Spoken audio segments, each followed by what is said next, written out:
Hey guys, tonight we're going to take a long, slow drift down the ancient Nile, past towering pyramids and whispered secrets, to explore something truly fascinating: ancient Egypt's obsession with dream interpretation.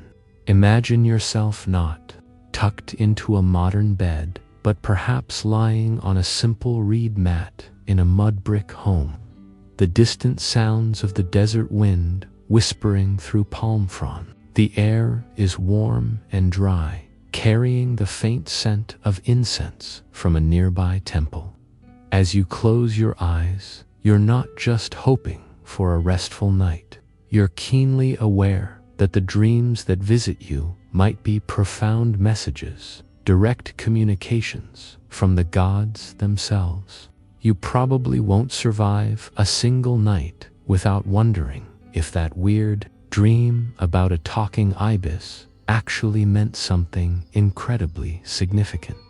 So, before you get comfortable, take a moment to like the video and subscribe, but only if you genuinely enjoy what I do here. And if you're up for it, drop a comment below with where you're listening from and what time it is. Now, dim the lights, maybe turn on a fan for that soft background hum, and let's ease into tonight's journey together. You lie there, bathed in the soft glow of a small oil lamp, the flickering light casting dancing shadows on the walls. The murmuring of the household has faded, replaced by the gentle symphony of the Egyptian night, the distant cry of a jackal, the rustle of reeds by the riverbank, and the rhythmic drone of insects. For the ancient Egyptians, sleep wasn't just a physical necessity. It was a liminal state, a doorway between the waking world and the divine realm. Dreams weren't random neurological firings. They were often seen as profound messages, prophecies, or even visits from deities and the deceased. Historical fact is that the ancient Egyptians believed deeply in the power and significance of dreams. They saw them as a conduit through which the gods communicated their will, provided guidance, or issued warnings. This belief permeated all levels of society, from the lowliest farmer to the most powerful pharaoh. The dreams of rulers, in particular, were considered to be of immense importance, often influencing state decisions and religious policies. The idea was that if a god wanted to tell you something really important, they'd do it when you're busy. Waking mind was finally quiet. Now for a quirky tidbit. Some Egyptians would even try to induce specific dreams. They might sleep in sacred places, such as temples, or perform rituals before bed, hoping to receive a particular message or vision. Imagine smearing a special ointment on your temples or chanting a gentle prayer, all with the explicit goal of having a dream that tells you where you left your sandals, or perhaps the location of a hidden treasure. It's like trying to order a bespoke dream from the cosmic menu. Historians still argue whether this widespread belief in dream significance was born from genuine spiritual experiences, or if it served as a powerful tool for social control and political legitimization. Was it truly divine communication, or simply a clever way to explain the inexplicable and exert authority? Regardless, the Egyptians meticulously recorded their dreams and their interpretations, leaving behind a fascinating glimpse into their nocturnal world. You'd certainly be paying more attention to your nightmares if you thought a deity was trying to send you a memo, wouldn't you? As you consider the profound significance Egyptians placed on dreams, you begin to understand why. They didn't just wait for divine messages to arrive randomly in their sleep. They actively sought them out, transforming certain sacred sites into veritable dream temples, places specifically designed to facilitate prophetic visions. A mainstream historical fact is that temples dedicated to certain deities, particularly Imhotep, later deified as a god of medicine and wisdom, and Serapis, a Greco-Egyptian deity popular in the late period, became renowned centers for dream incubation.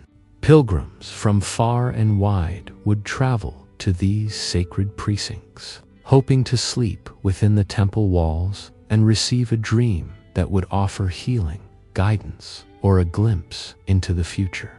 You wouldn't just pop a melatonin and call it a night.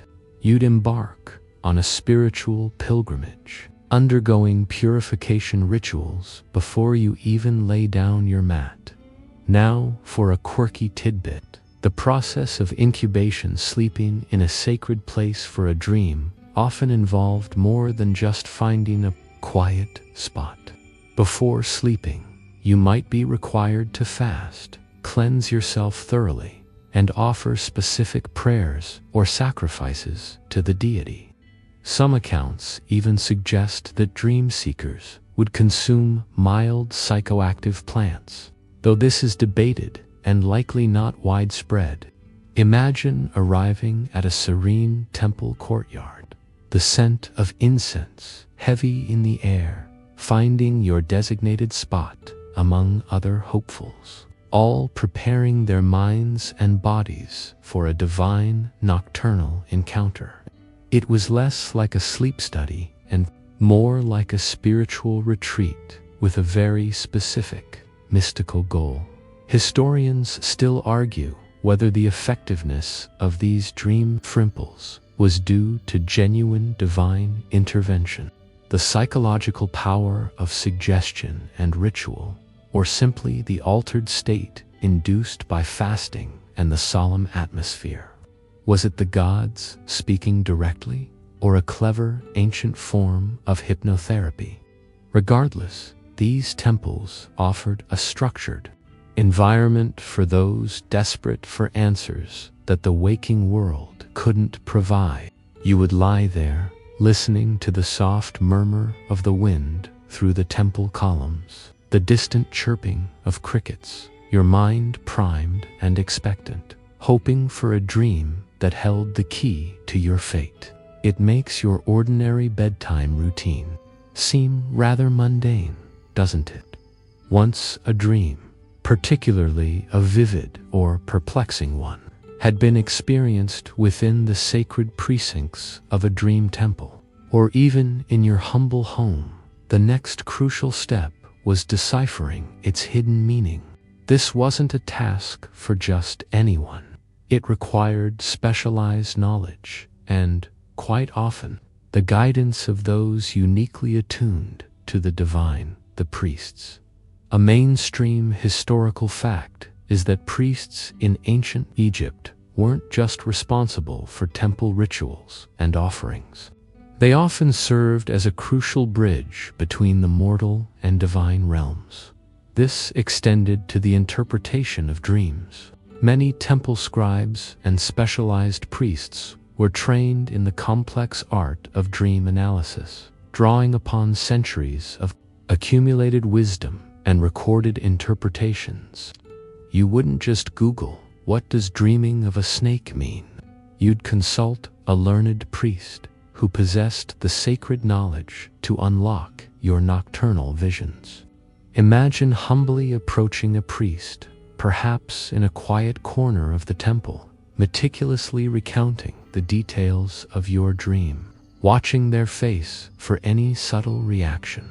Now, for a quirky tidbit, some priests would even use specific objects or perform minor rituals during the interpretation process to aid their understanding or to clarify ambiguous symbols. This might involve consulting ancient papyrus scrolls filled with dream precedents, more on those later. Or perhaps, in some rare instances, using small divinatory tools. It was a serious, almost scientific endeavor, albeit one rooted in spiritual belief. Imagine a priest tracing patterns in sand or observing the movement of incense smoke as you describe your dream, seeking subtle clues that might escape your untrained eye. It sounds a bit like an ancient mystical therapy session, doesn't it? Historians still argue whether the priest's interpretations were genuinely believed to be divine insights, or if they were often practical psychological advice, cleverly framed within a religious context. Was it divine revelation, or simply applied ancient psychology? Regardless, their role was indispensable, providing comfort, guidance, and sometimes a stern warning based on the perceived meaning of your dreams. You would leave the temple feeling either reassured, having understood a divine message of good fortune, or perhaps a little nervous, carrying the burden of a potential divine warning, now with a priestly prescription for action. The weight of your dreams, quite literally, rested on their shoulders. With the priest's solemn expression etched in your mind, you begin to grasp that dream interpretation wasn't a free-for-all. It was governed by a rich and intricate system of symbolism. Every image, every action, every creature in your nocturnal wanderings carried specific, often deeply ingrained meanings within the ancient Egyptian worldview. It was like a secret language, spoken only in the quiet hours of sleep. A mainstream historical fact is that ancient Egyptian dream interpretation relied heavily on a comprehensive system of symbolic associations. Certain animals, objects, and actions almost always carried a predetermined meaning. For example, seeing a snake in a dream wasn't always bad. A snake might symbolize protection if it was a cobra, a symbol of royalty and divine power, or danger if it was an aggressor. You wouldn't interpret a dream based purely on your personal feelings. You'd look to the established cultural lexicon of symbols. Imagine a sort of ancient visual dictionary where every entry had both its literal form and its hidden dream world significance. Now, for a quirky tidbit, some of these symbolic interpretations could be delightfully counterintuitive to our modern minds. For instance, dreaming of your own death or of something terrible happening to you might actually be considered a good omen, signifying a profound change or renewal rather than literal demise.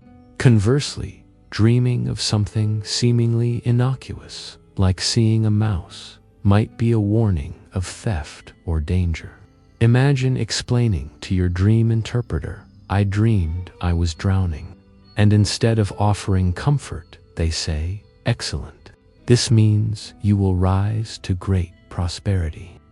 It's enough to make you reconsider what constitutes a good dream, isn't it? Historians still argue whether the consistency in these dream interpretations across different periods and texts reflects a deeply ingrained cultural understanding of symbolism, or if it was maintained by a centralized priestly authority for consistency and control. Was it shared cultural wisdom or a curated divine vocabulary? Regardless, this intricate web of meaning meant that your subconscious was speaking in a very specific dialect, one that required careful decoding.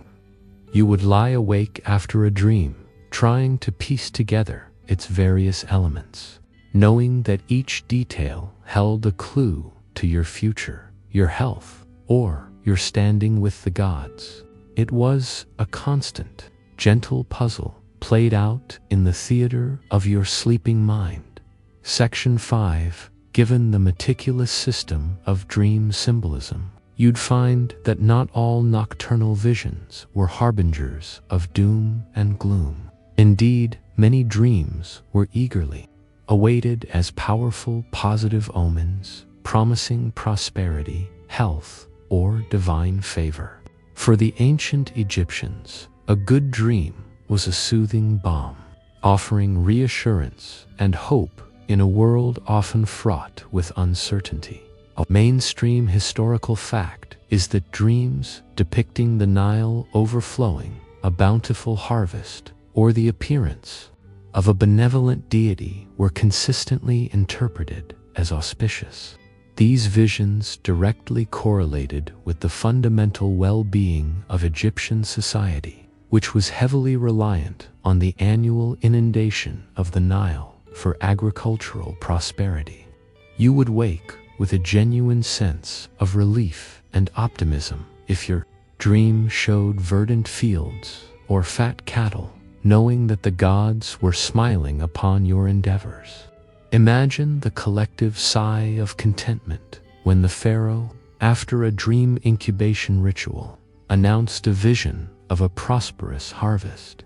Now, for a quirky tidbit, some positive dream omens were surprisingly specific and delightful. Dreaming of receiving bread, for example, was an excellent sign of future wealth and abundance. Even dreaming of pulling out a loose tooth, which might seem unsettling to us, could be interpreted as a good omen, signifying the removal of obstacles or a release from burdens. Imagine excitedly telling your priest, "I dreamed I was losing my teeth," and instead of a worried look, you receive a congratulatory nod. It certainly changes your perspective on dental nightmares, doesn't it?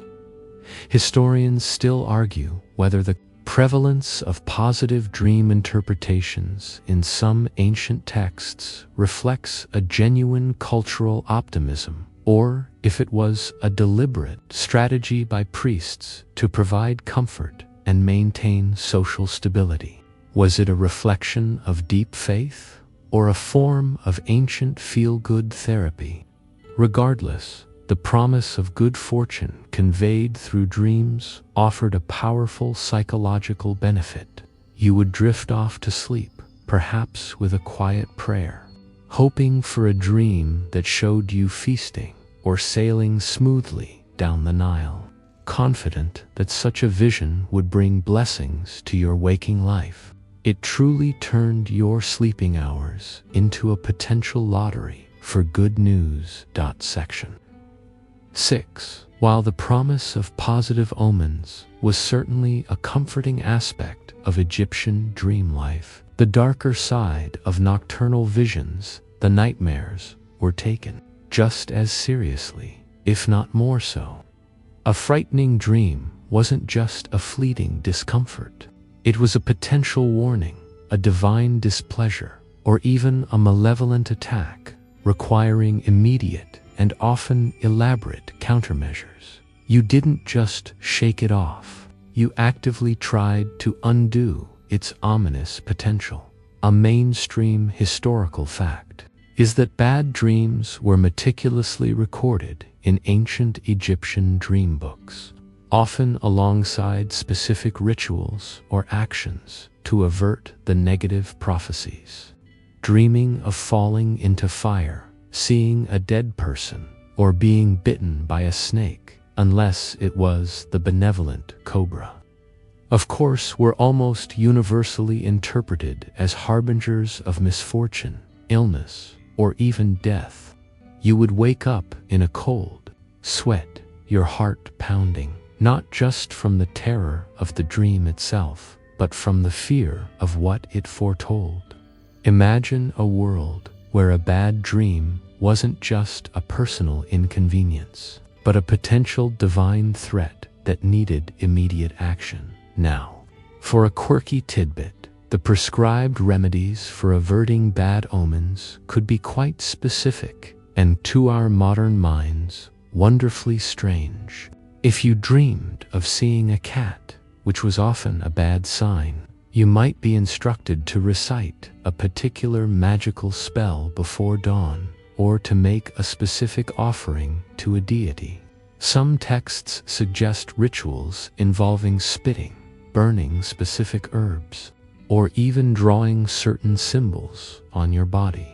Imagine performing a little dance in the middle of the night, muttering ancient words, all to prevent your feline nightmare from coming true.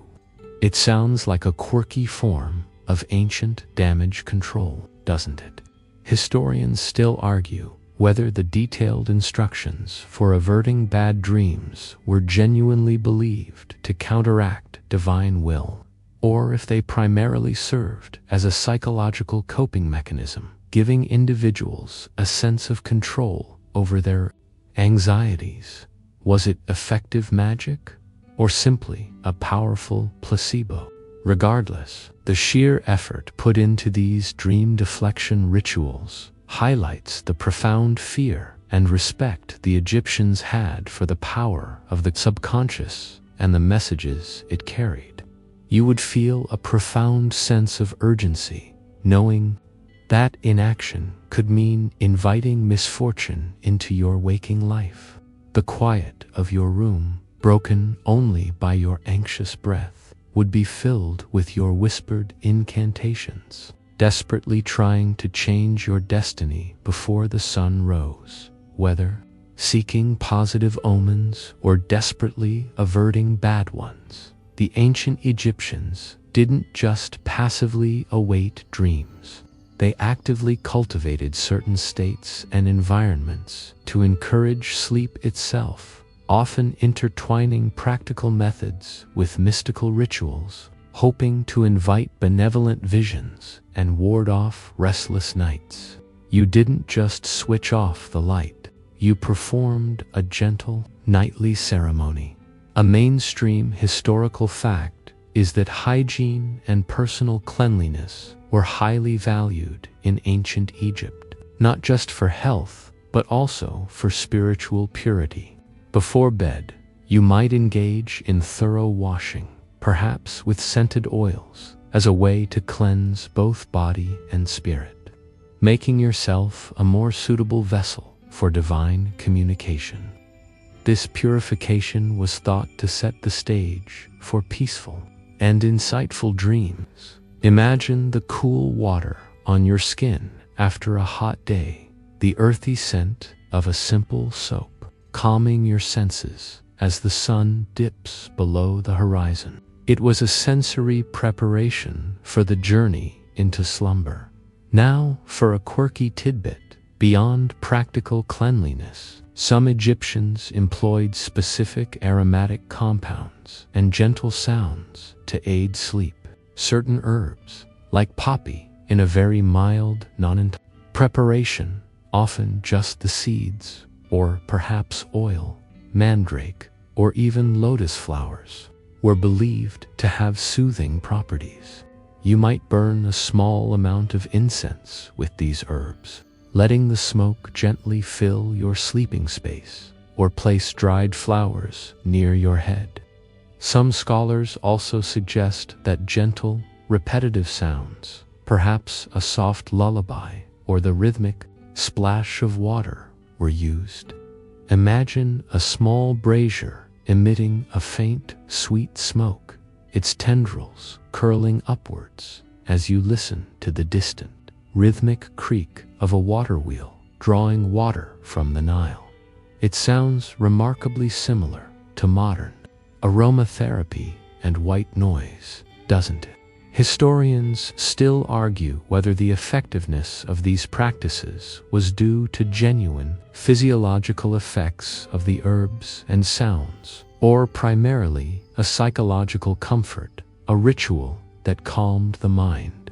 Was it ancient pharmacology or sophisticated, ancient self-soothing? Regardless, the attention paid to creating a tranquil bedtime environment underscores the seriousness with which Egyptians approached their nocturnal hours. You would lie down on your mat, the air thick with soothing scents, your ears attuned to gentle sounds, consciously inviting a deep, restorative sleep that was ripe for divine messages. It truly transformed your bedroom into a subtle, sacred space. as you consider the gentle rituals for sleep. You might wonder about the physical settings for those who specifically sought out prophetic dreams. These weren't just any old sleeping spots. Certain ancient Egyptian sites featured incubation beds, unique sleeping arrangements designed to maximize the chances of receiving divine visions. A MAINSTREAM historical fact is that within the precincts of dream temples, particularly those dedicated to healing deities like Imhotep or Serapis, archaeologists have indeed uncovered evidence of designated sleeping areas, sometimes referred to as incubation beds or sleeping chambers. These were typically small, often dark rooms or alcoves, designed to minimize external distractions and foster a deep, receptive state of mind. You wouldn't just sprawl out anywhere. You'd be directed to a specific, almost sacred, sleeping niche, carefully chosen for its spiritual potency. Imagine the cool stone walls enclosing you, a sense of profound stillness in the air, creating an atmosphere ripe for inner journeys. Now, for a quirky tidbit, some of these incubation beds weren't luxurious, but rather minimalist, emphasizing austerity to focus the mind on the spiritual quest rather than bodily comfort. Others might have been slightly raised platforms, perhaps, with a simple mat or a thin layer of linen. However, some accounts suggest that these spaces were sometimes subtly engineered to enhance the experience. For instance, the acoustics might have been designed to amplify faint sounds, or specific aromatic resins might have been burned just before and during sleep, creating an immersive sensory environment. Imagine the faint, sweet scent of frankincense clinging to the air and the distant, muffled sounds of the temple rites subtly filtering into your dreams. Historians still argue whether the design of these incubation beds was primarily to create a psychological state conducive to vivid dreaming, or if the Egyptians believed the physical space itself possessed inherent magical properties. Was it an ancient form of sensory deprivation for mental clarity, or was the physical proximity to the divine essence of the temple believed to be key?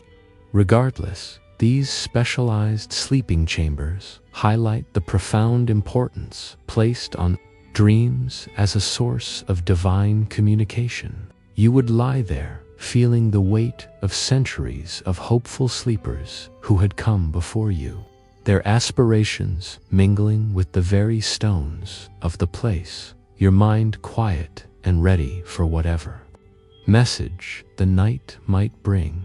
It certainly makes you think twice about what constitutes a good sleep environment. Section 9. As you settle into the quiet contemplation of ancient Egyptian dream incubation, your thoughts naturally turn to the most tangible evidence of their obsession, the surviving dream books. These incredible papyrus scrolls offer a direct glimpse into the standardized interpretations and fascinating beliefs that shaped their nocturnal world. You're essentially peeking into their collective unconscious. A mainstream historical fact is the existence of the Chester Beatty Papyrus III, an ancient Egyptian dream book dating back to around 1250 BCE. This remarkable document is a compendium of dreams and their prescribed interpretations, often presented in two columns, one for good dreams and one for bad dreams, each with its corresponding meaning and sometimes a ritual to avert misfortune. You wouldn't just rely on a priest's memory. There was a written, standardized guide. Imagine a priest unfurling a brittle, yellowish scroll, its hieroglyphs neatly arranged, as he searches for the meaning of your dream of, say, seeing a donkey. Now, for a quirky tidbit, these dream books reveal some truly bizarre and specific interpretations that shed light on daily Egyptian life. For instance, dreaming of seeing your face in a mirror might be a bad omen, signifying trouble with your spouse, or perhaps even stranger, dreaming of seeing a large cat, which, remember, was generally bad, might mean a severe illness.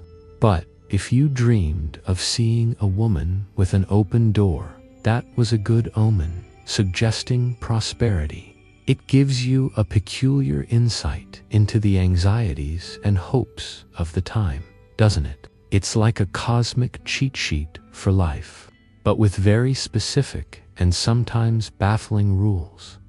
Historians still argue whether these dream books represented popular folk beliefs collected over time or were prescriptive texts created by the priestly class to systematize and control dream interpretation. Were they a reflection of collective anxieties or a tool for guiding the masses? Regardless, their survival offers an unparalleled window into the ancient Egyptian mind. You would sit there, perhaps nervously, as the priest's finger traced the hieroglyphs, your fate potentially hanging on the interpretation of a dreamt-up goose or a stray brick. It certainly makes your late-night scrolling through social media seem a bit less consequential by comparison. Section 10. The profound significance of dreams in ancient Egypt extended all the way to the very pinnacle of power, the pharaoh. For these living gods on earth, dreams weren't just personal messages. They were often seen as divine directives that could influence state policy, military campaigns, and even the construction of monumental projects. You see, when a pharaoh dreamt, the whole kingdom held its breath. A mainstream historical fact is that several pharaohs reportedly made significant decisions based on dreams or visions. One of the most famous examples is the dream stele of Pharaoh Thutmose IV, located between the paws of the Great Sphinx at Giza. The stele recounts how, as a young prince, Thutmose fell asleep in the shadow of the Sphinx, which was largely buried in sand at the time, and had a dream. In this dream, the Sphinx itself spoke to him, promising him the throne of Egypt if he cleared the sand from around its body. Upon becoming pharaoh, Thutmose indeed fulfilled this promise. Imagine waking up with the weight of such a divine command, knowing the fate of a nation might hang on your nocturnal visions. Now for a quirky tidbit, sometimes pharaohs might strategically publicize a convenient dream, even if its actual origin was more mundane. This allowed them to legitimize controversial policies or to rally public support for ambitious projects by presenting them as direct commands from the gods. So, while Thutmose IV's dream might have been genuine, other pharaohs might have found it politically expedient to remember a timely nocturnal revelation.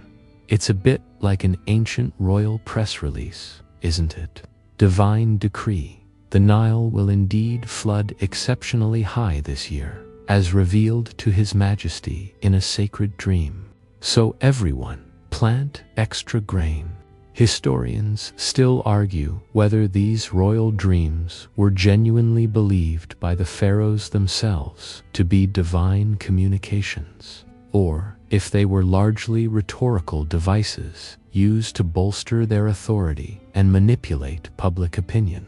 Was it profound spiritual experience or clever ancient propaganda? Regardless, the fact that such dreams were even presented to the public as justifications for major undertakings speaks volumes about the power of dreams. interpretation in the Egyptian worldview. You would listen to the royal proclamations, perhaps with a touch of awe, knowing that the very landscape of Egypt, or the destiny of its people, could be shaped by a pharaoh's slumber. Asterisk, beyond the grand pronouncements of pharaohs and the solemn interpretations of priests, the ancient Egyptians also sought more personal protection during their vulnerable hours of sleep.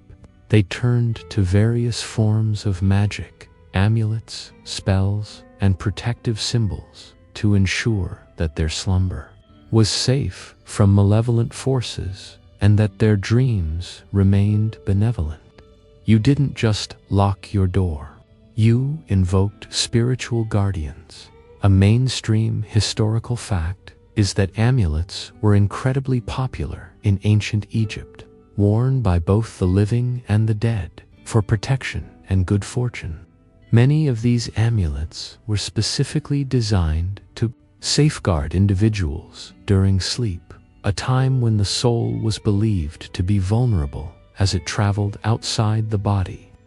Common forms included the Ankh symbol of life, the Wajet II of Horus for protection and healing, and various animal figures like the hippopotamus or lion believed to ward off evil. You would wear a small, intricately carved amulet around your neck or wrist, feeling its smooth surface against your skin, a constant reassurance as you drifted off. Now for a quirky tidbit. Beyond physical amulets, Egyptians also employed specific incantations or sleep spells recited before bed. These weren't necessarily elaborate rituals, but short, whispered phrases designed to invoke protective deities or to banish troublesome spirits from your sleeping space. Imagine gently murmuring words to Toret, the hippopotamus goddess associated with childbirth and protection, asking her to guard your sleep against nightmares. Or perhaps to Base, the dwarf god, who often appeared as a protector against evil. It's like having a personalized bedtime mantra, isn't it? Historians still argue whether the perceived efficacy of these magical protections stemmed from genuine belief in their power, or if it was primarily a psychological comfort, providing a sense of security in a world where dangers, both seen and unseen, were ever present. Was it true magical warding, or simply a sophisticated form of ancient security blanket? Regardless, the widespread use of these protective measures highlights the very real anxieties Egyptians had about the vulnerability of sleep. You would lie there, feeling the reassuring weight of your amulet, listening to the soft echo of your whispered spell, hoping that the magic you invoked would create an impenetrable shield around your slumber, allowing only peaceful dreams to enter. It certainly makes your modern nightlight seem a bit less powerful, doesn't it? As you consider the various ways ancient Egyptians sought to control their dreams and protect their sleep, it becomes clear that these nocturnal visions weren't just for prophecy or divine messages. Dreams also held a fascinating, often practical, connection to ancient Egyptian medicine and healing practices. You see, even your body's nightly downtime had therapeutic potential. A mainstream historical fact is that in ancient Egyptian medical papyri, dreams are sometimes mentioned in conjunction with diagnoses or prognoses. It was believed that a patient's dreams could offer clues to their illness or suggest a course of treatment. Priests, who often served as both spiritual guides and healers, would inquire about a patient's dreams as part of their diagnostic process, alongside physical examinations. Imagine a physician asking you not just about your symptoms, but about what you dreamt last night, looking for a hidden message about your ailment. It adds a whole new dimension to a doctor's visit, doesn't it? Now for a quirky tidbit. Beyond diagnosis, dreams were sometimes seen as a direct pathway for divine healing. As we touched on earlier, sleeping in a temple dedicated to Imhotep or Serapis deities associated with medicine was a form of incubation, primarily aimed at receiving a dream that would bring about a cure. In these healing dreams, the deity might appear and offer a specific remedy, or the dream itself might symbolize the healing process. Imagine falling asleep ill and waking up with a clear vision of an herb or a ritual that would restore your health. It was like a personalized, divinely delivered medical prescription. No copay required.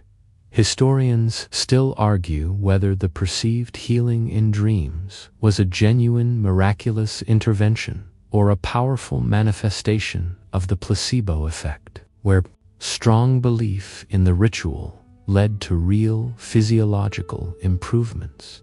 Was it divine medicine or ancient psychosomatic healing?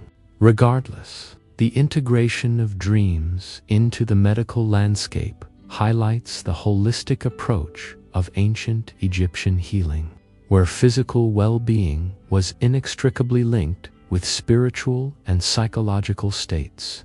You would lie in your incubation chamber, perhaps already feeling the weakness of illness, but with a powerful hope that the night and the gods would bring a cure. The quiet of the temple, punctuated by the soft sounds of your own breathing, would be a sacred space for your body and soul to seek restoration through the mysterious power of dreams. Section 13. Beyond the tangible concerns of health and prophecy. The ancient Egyptians also viewed dreams through a deeper, more existential lens. For them, the act of dreaming, and even the state of sleep itself, provided a fascinating connection to the realm of the deceased and the mysterious journey into the afterlife. You see, even in slumber, the veil between worlds felt thin. A mainstream historical fact is that the ancient Egyptians held a profound belief in the afterlife and the continuation of existence beyond death. Dreams were often seen as a means for the living to communicate with their deceased loved ones or even with the gods of the underworld. You might dream of a departed family member receiving a message of comfort, a warning, or even a request for offerings. Imagine waking from such a dream, feeling the lingering presence of someone you missed, and believing you'd just shared a moment across the boundary of life and death. It added a powerful emotional and spiritual dimension to the nightly descent into unconsciousness. Now for a quirky tidbit. Some dream interpretations specifically dealt with interactions with the dead, advising on how to respond to their requests or warnings. For example, if a deceased relative appeared in a dream asking for something, it was taken very seriously, often prompting the living to provide offerings or perform a ritual on their behalf. Conversely, a dream of a deceased person speaking ill of you might be a dire warning of misfortune. Imagine having a vivid dream where your great-aunt, who passed away decades ago, complains that her tomb isn't being properly maintained. You'd probably find yourself rushing to the necropolis the next morning to check on things, wouldn't you? Historians still argue whether these dream encounters with the dead were primarily a form of psychological processing of grief, or if they were genuinely believed to be spiritual communications. Was it the subconscious grappling with loss, or true communion with the departed? Regardless, The belief that dreams offered a pathway to the afterlife profoundly shaped the Egyptians' view of sleep. You would close your eyes, knowing that your consciousness might wander into realms unseen, perhaps even encountering those who had passed beyond the veil. The soft sounds of the night, the gentle stirrings around you, would become the backdrop for this potential spiritual journey, a quiet anticipation of what mysteries the darkness might reveal. Having delved into the profound, mystical, and even royal dimensions of ancient Egyptian dream interpretation, it's worth taking a moment to consider how the more mundane aspects of daily life inevitably filtered into their nocturnal visions. After all, even divine messengers need material to work with, and that material often came from the waking world's ordinary rhythms. A mainstream historical fact is that the dreams recorded in the surviving papyri often reflect the everyday concerns and experiences of the Egyptians. Dreams of working in the fields, sailing on the Nile, interacting with domestic animals, or performing household chores are common. This shows that even with all the divine and prophetic interpretations, the subconscious mind was still processing the very real, tangible world the dreamer inhabited. You might dream of threshing grain if you were a farmer, or weaving linen if you were a craftsperson, echoing the day's activities, even as the dream introduced symbolic twists. Now for a quirky tidbit. Some of these mundane dream elements could have surprisingly specific and sometimes amusing interpretations. Dreaming of eating your own excrement was a good omen, signifying wealth and prosperity, perhaps, because it meant you were so rich you could afford to waste food. Or it represented something otherwise undesirable becoming valuable. Conversely, dreaming of seeing yourself naked was generally a bad omen, suggesting vulnerability or loss. Imagine the mixed feelings of waking from a dream of profound wealth, only to remember the rather unsavory visual that came with it. It definitely challenges modern sensibilities, doesn't it? Historians still argue whether the inclusion of these mundane, sometimes grotesque dream elements in sacred texts served to make the interpretations more relatable to the common person, or if they simply reveal the raw, unfiltered nature of ancient dream experiences. Was it a bridge between the divine and the everyday, or just a testament to the inescapable influence of daily life on the dreaming mind? Regardless, these details remind you that the ancient Egyptians were, at their core, very much like us. They toiled, they ate, they worried, and all these experiences would find their way into the strange, sometimes beautiful, and often boring landscapes of their dreams. The quiet murmur of the Nile, the distant lowing of cattle, the warmth of the sun on your skin, all these sensory details could subtly weave themselves into the tapestry of your slumber, making your dreams a unique reflection of your particular Egyptian existence. As our journey through ancient Egypt's fascination with dreams gently comes to a close, you're left with a rich tapestry of beliefs and practices that shaped their nights. From humble reed mats to grand temple chambers, the quest for meaning in slumber was a profound part of their existence.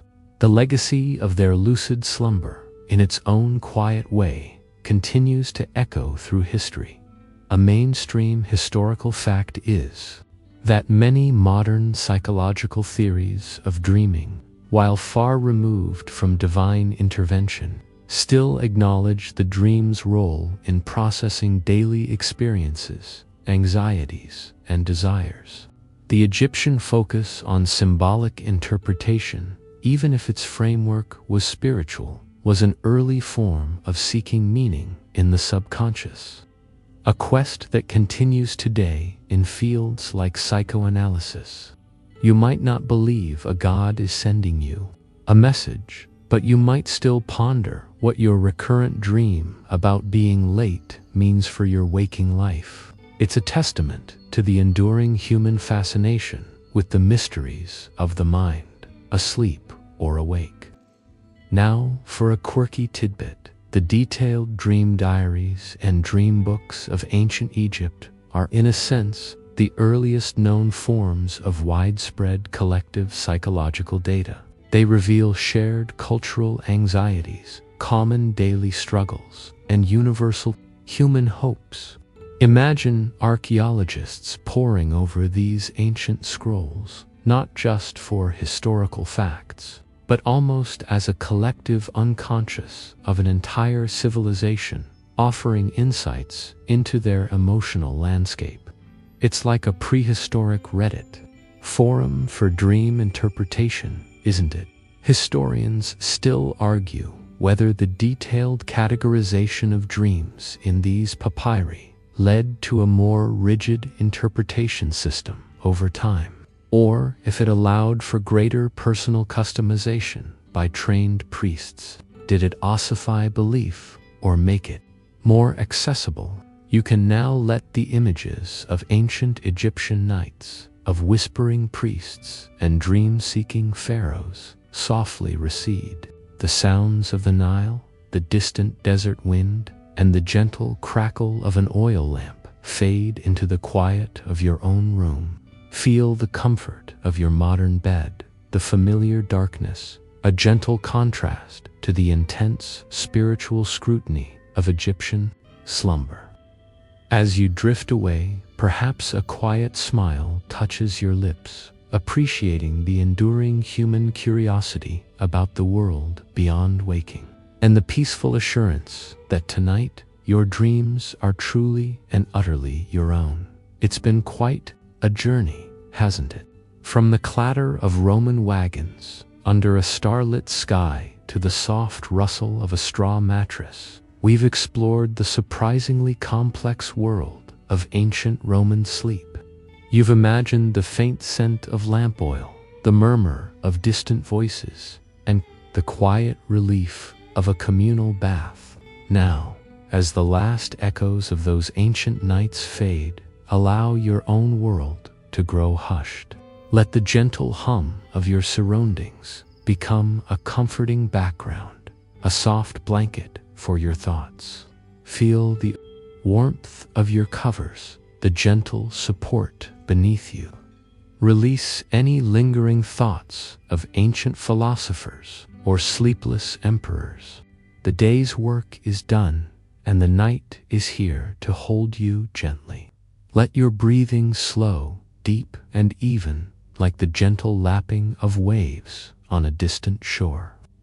Imagine the softest moonlight filtering through your window, casting a silver glow, reassuring and calm. Allow your eyelids to grow heavy, a comforting weight, signaling the final surrender to rest. Drift away on that feeling, knowing that sleep is a gift, and it is now yours to embrace.